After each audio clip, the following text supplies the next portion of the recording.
자, 이렇게 두 번째 비문학, 인문, 도덕 심리학, 이 자아, 도덕적 인격 형성을 위한 도덕적 정체성 역할과 도덕 교육적 이 합의라는 부분인데요. 도덕 교육적이잖아. 이게 아마 여러분들 내신에 비문학 변형이 들어간다면 이게 무조건 들어갈 것이다. 나는 이걸로 본다. 라고 거의 확신하는 이유 중에 하나가 학교 선생님들 이제 임용고시 보잖아요. 그쵸? 무조건 배우는 부분이에요.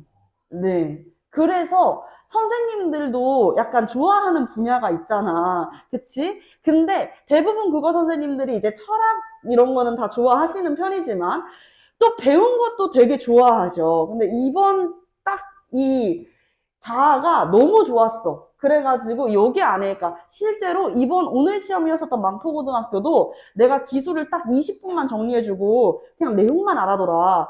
기술이 변형될 가능성은 정말 현저하게 낮은데 이건 진짜 높다 했는데 이게 나왔거든요. 그래서 우리 친구들도 봤을 때 이게 조금 가능성이 높을 수 있겠다라고 생각을 해주시면 돼요. 그럼에도 이제 법을 항상 좋아하는 선생님들이 계시고 고세코 같은 경우에는 이제 지난번에가 이제 사르트르였었잖아요. 그치?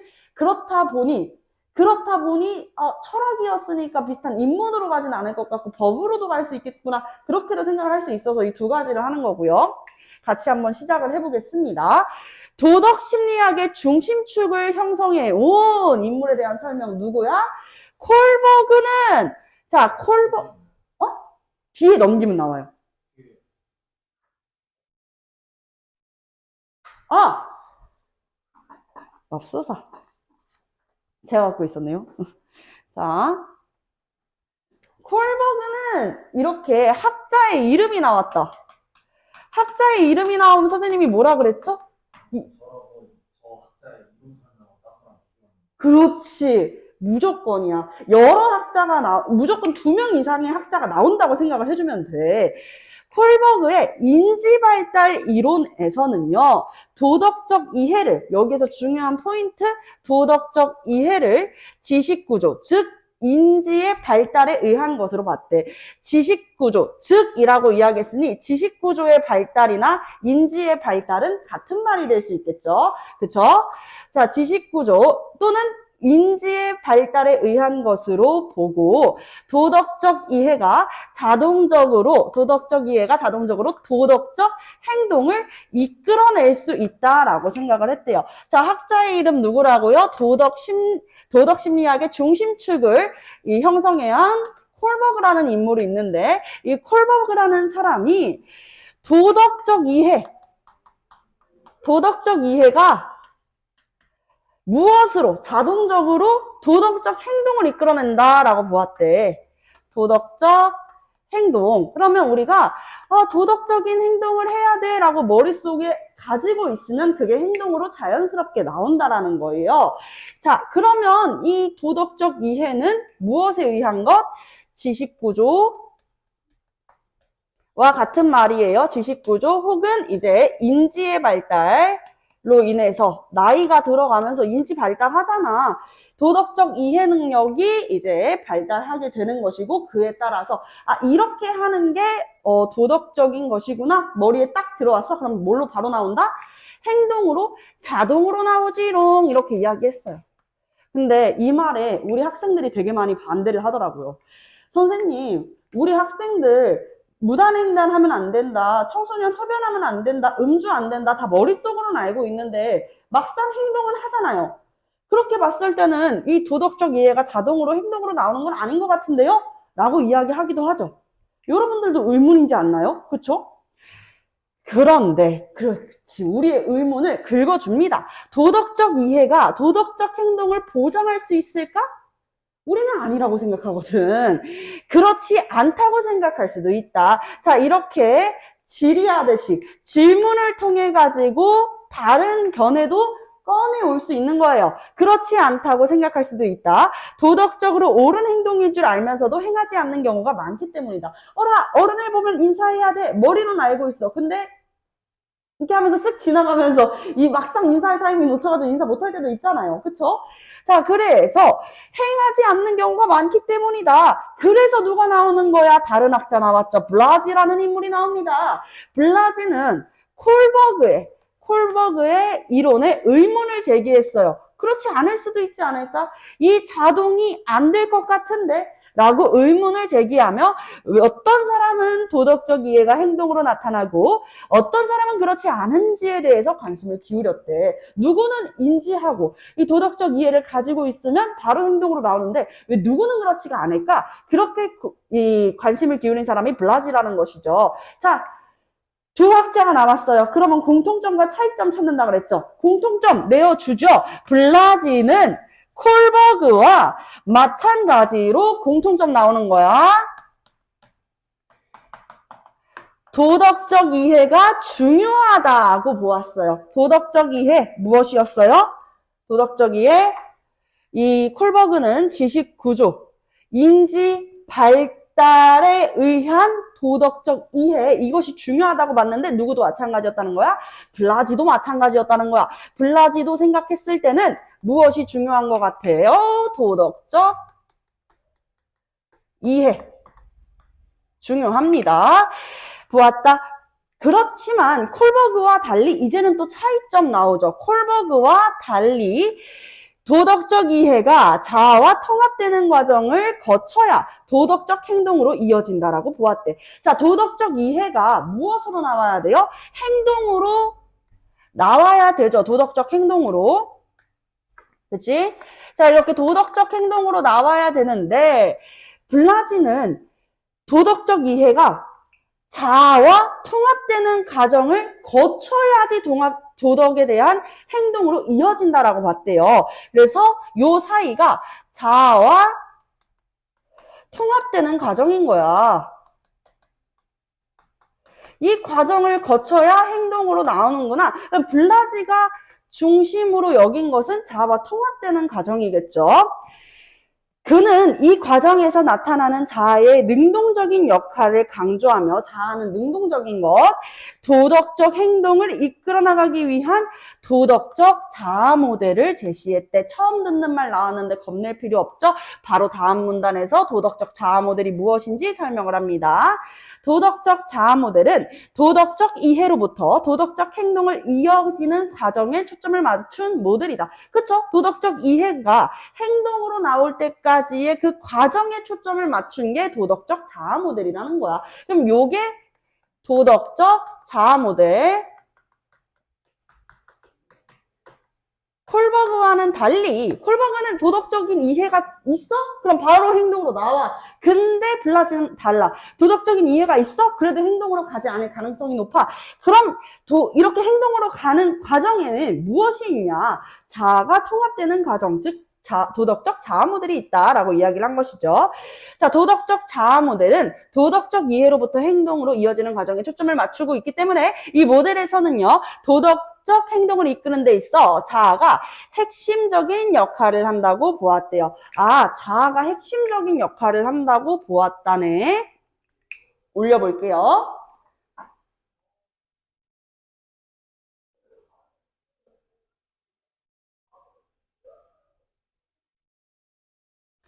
자, 여기까지 했고, 기존의 학자들이 맨 위에 문단 볼게요. 맨 위에 문장. 기존의 학자들은 자아가 무엇인지에 대한 개념적 정의에 관심을 두었어. 자아 하면은 눈에 보여요? 추상적인 거죠. 이 추상적인 것이 대체 무엇이냐? 개념적인 정의를 두는 것에 관심을 두었는데 블라지는 달랐어. 기존의 학자들과 다르게 전체로서의 자아를 능동적으로 구상하는 방식으로 자아를 설명하는 게 아니라 자아를 설명하는 것이 보다 적절하다고 보았다라고 이야기를 하는 것입니다. 자, 그래서 자아를 능동적으로 구성하는 방식으로 자아를 설명하는 것이 적절하다. 그 전체의 자아를 하나의 덩어리, 하나의 상태로 이렇게 보는 게 아니라 이 자아를 구성하고 있는 자아를 설명하는 게 더 적절하다라고 이야기를 했어요. 그래서 블라지가 생각하는 자아란 무엇인데? 라고 이야기를 한다면 블라지가 생각하는 자아는 이렇대. 자, 자아는 무슨 상태가 아니야? 고정 불변의 상태가 아니라, 그치? 자아는 고정하는 상태가 아니기 때문에 변할 수 있어. 그치? 가변. 변하는 게 가능한 상태, 그리고 구성 방식에 따라 다르게 나타날 수 있대. 자아는 구성 방식에 따라 다르게 나타날 수 있다라고 이야기를 하죠. 개인마다 다른 자아의 구성 방식에 따라 자아의 여러 가지 특징들은 중심적인 것과 주변적인 것들, 위계가 정해진다라고 이야기를 합니다. 자, 자아의 구성 방식에 따라 가지고 중심적인 것, 주변적인 것 나뉜데, 자, 여기에서 더 중요한 건 뭐겠어요? 중심일까, 주변일까? 중심이죠. 그쵸? 자, 중심이죠. 중심이 중요하고, 그 다음에 이 순위가 주변이 되는 거잖아. 그치? 그렇게 되면은 뭐가 정해지는 거야? 순서가 정해지는 거야. 그걸 뭐라고 표현해? 위계가 정해진다라고 이야기를 한 거죠. 자, 중심적인 게 중요하고, 그 다음이 주변적인 것이니, 이것은 위계가 정해진다라고 본 것이죠. 예를 들어, 어떤 사람은 자아를 구성하는데, 친절이나 우정을 경쟁보다 더 중심적인 위치에 둘 수 있어요. 그런데 또 어떤 사람은요, 친절이나 우정을 주변적인 위치에 둘 수 있죠. 그쵸? 자, 그래서 블라지는 자아에 대한 이러한 견해를 통해 인간의 선천적인 기질에 따라가는 수동적인 존재가 아니라는 점을 강조. 자, 그럼 선천적인 기질이 중요한 거야? 아니야. 인간은 수동적인 존재야? 아니야. 라는 것이죠. 선천적인 기질에 따라서 살아가는 수동적 존재가 아니라고 이야기를 합니다. 도덕적 자아 모델에서는요, 도덕적 이해가 도덕적 행동으로 나타날 수 있는 심리적 요소, 이 심리적 요소를 세 가지를 꼽습니다. 자, 그러면 같이 한번 볼까? 블라지의 도덕적 자아 모델에서. 이 도덕적 자아 모델이라는 것은 어디에서 따온 거야? 도덕적 이해가 도덕적 행동으로 가는 그 과정에서 따온 거지. 그치? 요렇게 딱 갖다 놓는 거예요. 도덕적 정체성과 도덕적 책임감, 그리고 자아 일관성을 강조하고 있대. 여기에서 아이들이 많이 틀리는 이유가 뭘까라고 생각을 했는데요. 지금 보니까 다 도덕적 땡땡땡, 도덕적 땡땡 이렇게 되어 있으니 많이 헷갈리는 것 같아. 그래서 선생님은 이제 여기에 다 적어놓기는 하지만 수업에서는요, 도덕적은 빼고 설명을 할게요. 아시겠죠? 여러분들도 문제를 풀 때 도덕적은 빼고 봐주세요. 아시겠죠? 도덕적 정체성이 첫 번째, 그 다음에 책임감, 도덕적 책임감, 그리고 자아 일관성이 있는데 이런 이야기를 할 거야. 도덕적 정체성은 첫 번째 단계라고 볼 수 있어. 어디? 도덕적 이해와 통합되는 첫 번째 과정이라고 볼 수 있는 거예요. 보겠습니다. 이들은 자아 모델에서 세 가지 핵심 구성 요소라고 할 수 있다. 도덕적 정체성 제일 먼저. 도덕적 정체성은 도덕적 이해를 바탕에 두고 있어. 자, 도덕적 이해가 맨 처음 출발점이잖아. 그렇기 때문에 도덕적 정체성에서는 도덕적 이해가 바탕이 된다. 그치? 도덕적 이해가 바탕이 되고 있어요. 해야 할 행동의 방향을 일러줘. 내가 오늘 다리가 너무 아파. 체육대회 했어. 그래서 지하철에서 앉아서 집에 가려고 그래. 그런데 다리가 아픈 사람이 내 눈앞에 있네?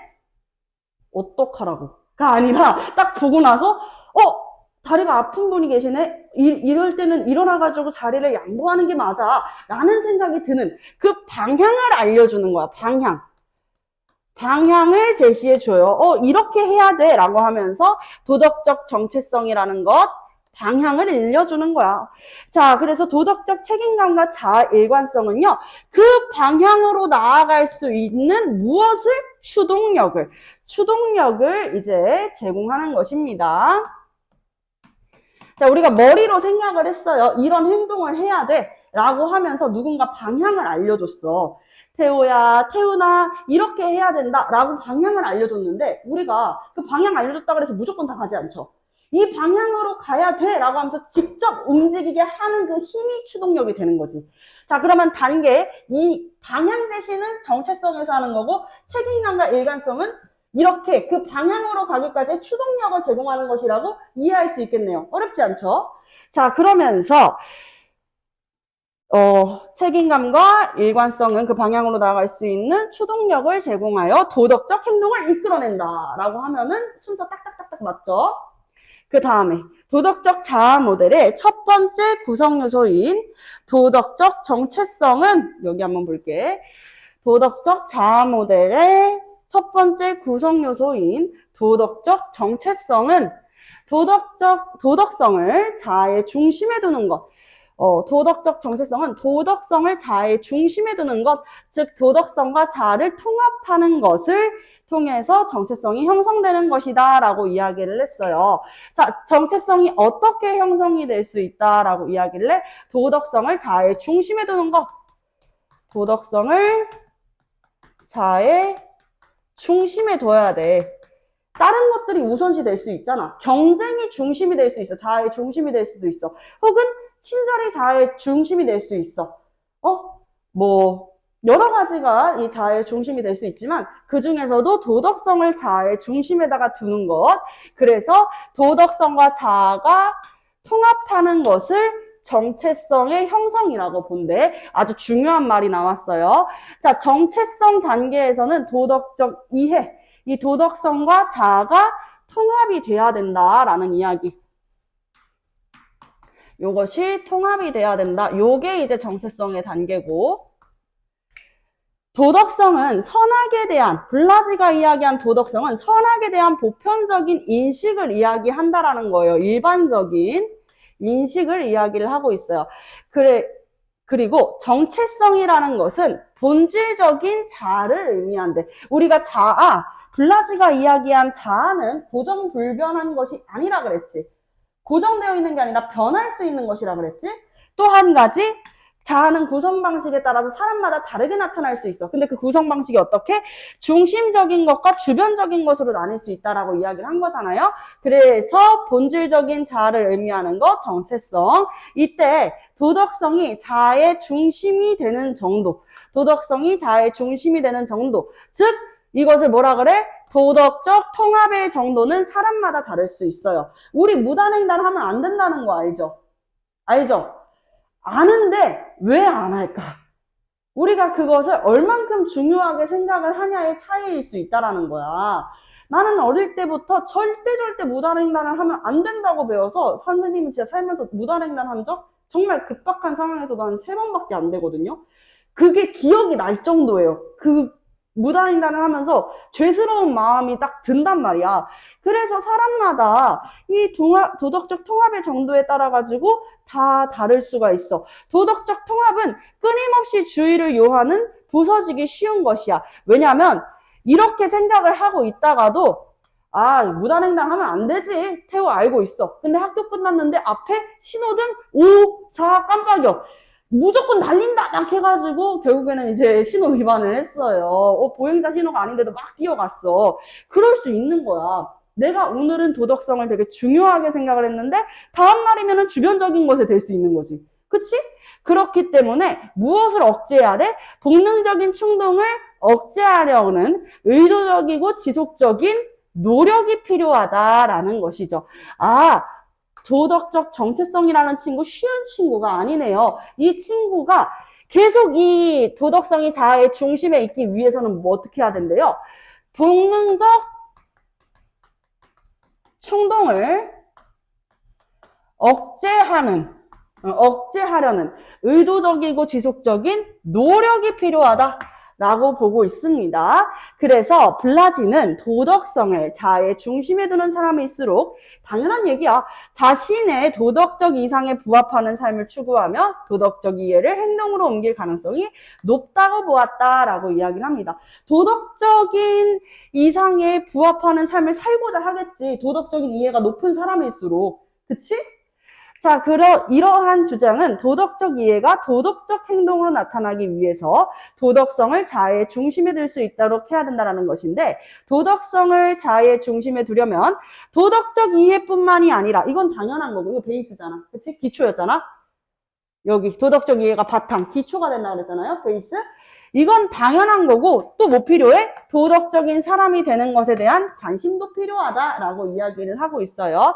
바탕, 요건 기본이고요. 또 필요한 거 뭐 필요하다? 도덕적인 사람이 되는 것에 대한 관심. 도덕적 사람이 되는 것에 대한 관심도 필요하다.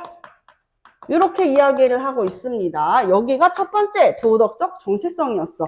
자, 그러면 두 번째 구성 요소인 도덕적 책임감은 무엇일까요? 어떤 행동이 도덕적으로 옳은가에 대한 판단과 더불어 그런 행동을 할 도덕적인 의무가 있다라는 것을 깨닫는 것입니다. 의무, 우리 철학에서 의무라는 말 되게 중요하죠. 그쵸? 뭐, 칸트의 정업명령이나 뿐만 아니라, 니체의 철학에서도 이야기를 많이 하는데, 참을 수 없는 존재의 가벼움이라고 하는 세계의 명저 중에 하나거든요. 한 번쯤은 제목을 들어본 적 있었을 거야. 참을 수 없는 존재의 가벼움. 밀란 쿤델라의 체코의 작가 밀란 쿤델라의 소설인데 그 책이 무슨 철학을 기반으로 하냐면 니체의 영혼의 기사상 철학을 기반으로 하고 있어요. 거기에서 이런 이야기를 합니다. As must shame이라는 말을 해. must as shame. 꼭 그래야만 하는가? 꼭 그래야만 한다. 의무. 꼭 그래야만 하는가? 라고 스스로한테 질문했을 때 꼭 그래야만 한다! 라고 이야기하는 것. 그것이 이제 자신의 의무가 될 수 있는 것이잖아요. 자, 보세요. 자, 이 의무가 있다라는 것을 깨닫는 것이다. 도덕적 책임감이라는 것은 도덕성이 자아와 통합된 결과로 나타나는데 도덕적 책임감은 반드시 도덕적인 행동을 내가 그런 행동을 어떻게 해야 돼? 해야만 해 라고 이야기를 하는 것이거든요. 자, 이렇게 볼게요. 도덕적인 행동으로 나타나야 하는 스스로에 대한 욕구야. 스스로에 대한 욕구. 외부의 기대나 요구에 의해서 부여되는 것이 아니야. 외부가 그냥 우리 태호는 그렇게 착한 일을 할 거야. 우리 태호는 도덕적인 아이야. 라고 하는 그런 기대가 중요한 게 아니라 스스로 꼭 그래야만 하는가? 꼭 그래야만 한다. 라고 이야기를 할 줄 알아야 된다. 라는 것이죠. 자아가 스스로에게 요구하는 엄중한 의무. 끝! 자, 도덕적 책임감. 끝이야, 끝. 두 번째 봐봐.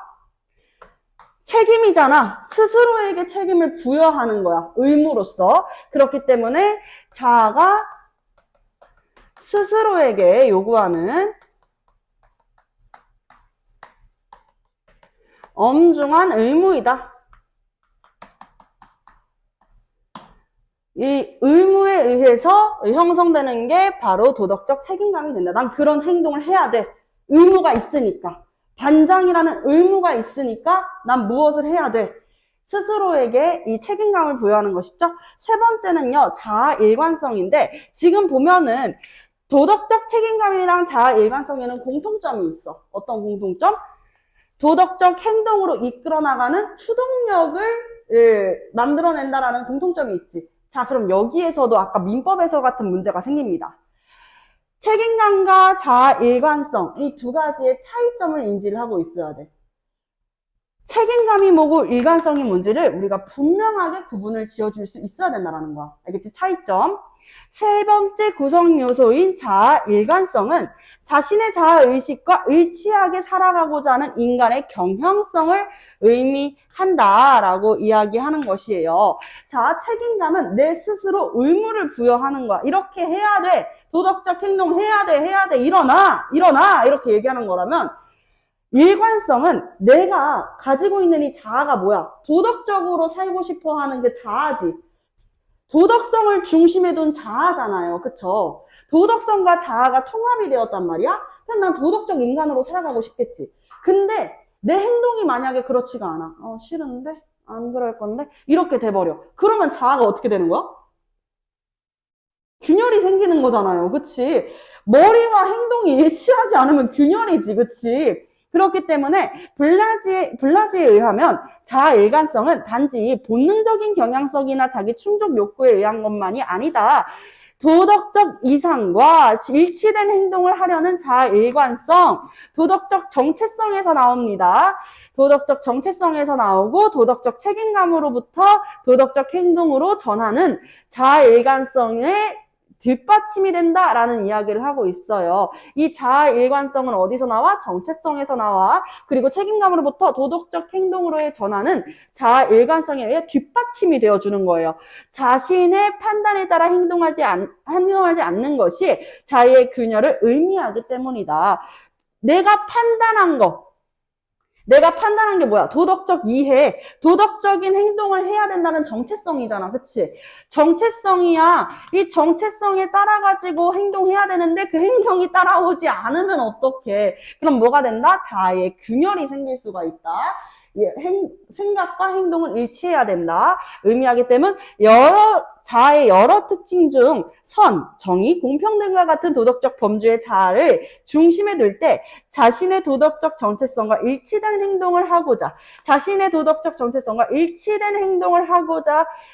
하는 자아 일관성은 도덕적 행동을 이끄는 추동력이 된다. 같은 이야기로 끝이 나고 있어요. 자, 그럼 베이스 이 자아 일관성은 어디에서 나오는데? 도덕적 정체성에서 나오고 이 자아 일관성이 무엇을 뒷받침한다? 도덕적 책임감, 그 의무를 뒷받침한다. 여기까지 오케이?